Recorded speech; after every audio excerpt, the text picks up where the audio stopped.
teacher at Tubigan Elementary School teaching grade 1 and 2 pupils in the district of Zamboanga.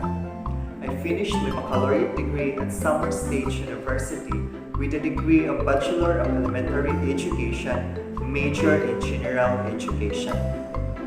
I graduated in 2018, taught the licensure examination for teachers on the same year, and gladly passed it. Now, I am pursuing my graduate studies at Summer Colleges Incorporated with a degree of Master of Arts in Education, major in Educational Management. Today, let us talk about one of the methods in language teaching, which is the silent way. As we walk through in this lesson, let us delve deeper into the silent way method and explore how it approaches language teaching, as we will unleash its background, aims and goals, learning process, teaching techniques, and teaching materials. The background of the silent way. Gatigno was a rank outsider to language education when teaching foreign languages in schools was first published in 1963. The book was conspicuously lacking the names of the most prominent language educators and linguists of the time, and Gatigno's works were only cited rarely in language education books and journals. He was previously a designer of mathematics and reading programs, and the use of color charts and colored Cuisenaire rods in the silent way grew directly out of this experience. Gatigno was openly skeptical of the role linguistic theory of the time had in language teaching. He felt that linguistic studies may be a specialization that carry with them a narrow opening of one's sensitivity and perhaps serve very little towards the broad end in mind. The silent way was conceived as a special case of Gatigno's broader educational principles, rather than a method specifically aimed at teaching languages. Gatigno developed these ideas to solve general problems in learning, and he also applied them to his work in the teaching of mathematics and the mother tongue. These principles are: first, teachers should concentrate on how students learn, not on how to teach. Second, imitation and drill are not the primarily means by which students learn. Third, learning consists of trial and error, deliberate experimentation, suspending judgment, and revising conclusions. Fourth, in learning, learners draw on everything that they already know, especially their native language. And finally, the teacher must not interfere with the learning process. These principles situate the silent way in the tradition of discovery learning, which leads learning as a creative, problem-solving activity. What is the silent way? The silent way is a language teaching method created by Khalid Gatigno that makes extensive use of silence as a teaching technique. It is not usually considered as a mainstream method in language education. It was first introduced in Gatigno's book, Teaching Foreign Languages in Schools, The Silent Way, in 1963. The silent way emphasizes student involvement and discovery. It is based on the belief that learning is an active process and that students are more likely to learn if they are involved in the process. The teacher uses silence for multiple purposes in the silent way.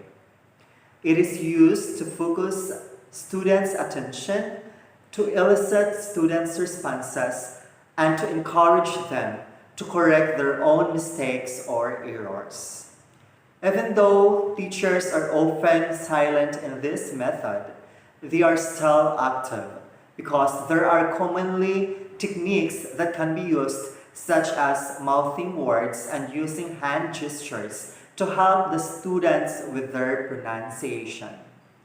Teachers will also encourage students to help their peers. This method also incorporates the use of props, pictures, and gestures in helping students understand new concepts. Now let us move on to the aims and goals of the Silent Way. The general goal of the Silent Way is to help beginning level students gain basic fluency in the target language with the ultimate aim of being near native language proficient and to have good pronunciation. An important part of this ability is being able to use the language for self-expression. Students should be able to express their thoughts, feelings, and needs in the target language. In order to achieve this, teachers should emphasize self-reliance. Students are encouraged to actively explore the language and to develop their own inner criteria as to what is linguistically acceptable. The student and teacher's rules. The role of the teacher is that of technician or an engineer. The teacher's task is to focus the student's attention and provide exercises to help them develop language facility. However, to ensure their self-reliance, the teacher should only help the students as much as is strictly necessary. As Gatigno says, the teachers work with the student while the student works on the language. For example, teachers will often give students time to correct their own mistakes before giving them the right answer to a certain question or problem. Teachers also avoid praise or criticism, as it can discourage students from developing self-reliance. Thus, students in this method are expected to be an active and collaborative participants. Next is the learning process in the Silent Way. In this method, students are expected to bring a vast amount of experience and knowledge with them to the classroom, namely their first language. The Silent Way uses a structural syllabus, wherein teachers concentrate on the most functional and versatile words to help students build a functional vocabulary. It is also in this method where translation and rote repetition are avoided, and instead, emphasis is placed on conveying meaning through students' perceptions and through practicing the language in meaningful contexts. Evaluation in the Silent Way is carried out primarily by observation. Just as the name implies, silence is a key tool of the teacher in this method.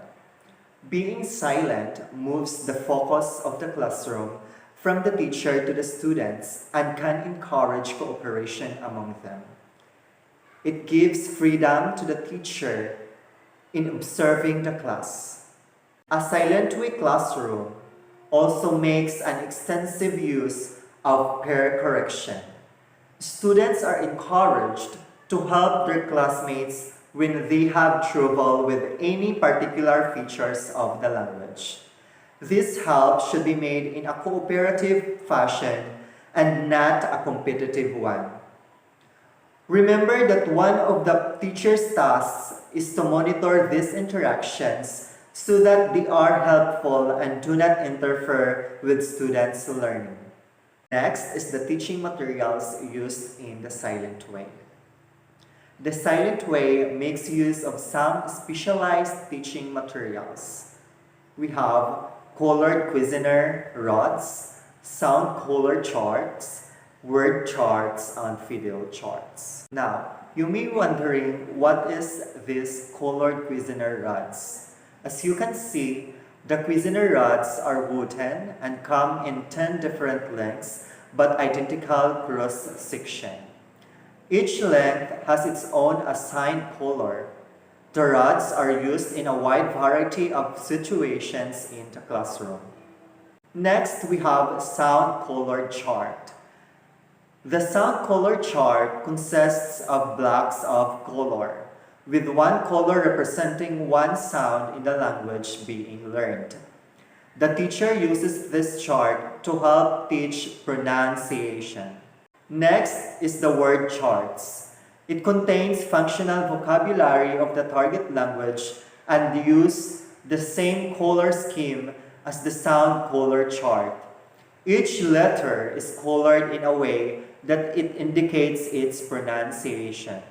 Finally, we have the Fidel charts. The Fidel charts also use the same color coding and list of the various ways that sounds can be spelled. This can be used to help students associate sounds with their spelling. Let us keep in mind that learning a new language is not just a small act. It requires a huge amount of effort and dedication. There are many different language teaching methods, but the silent way is one of the methods that has been gaining popularity in the recent years. This method is based on the belief that learners acquire language best when they are actively engaged in the learning process and when they are not bombarded with too much information at once. The silent way is a good method for teaching a foreign language because it encourages students to think for themselves and to use their own resources. It also allows them to learn at their own pace and to make mistakes without feeling embarrassed or being uncomfortable. And that ends my presentation. Let me share with you the words of Frank Smith that says, "One language sits you in a corridor for life. Two languages open every door along the way." That would be all. Thank you for listening. Bye. Have a nice day.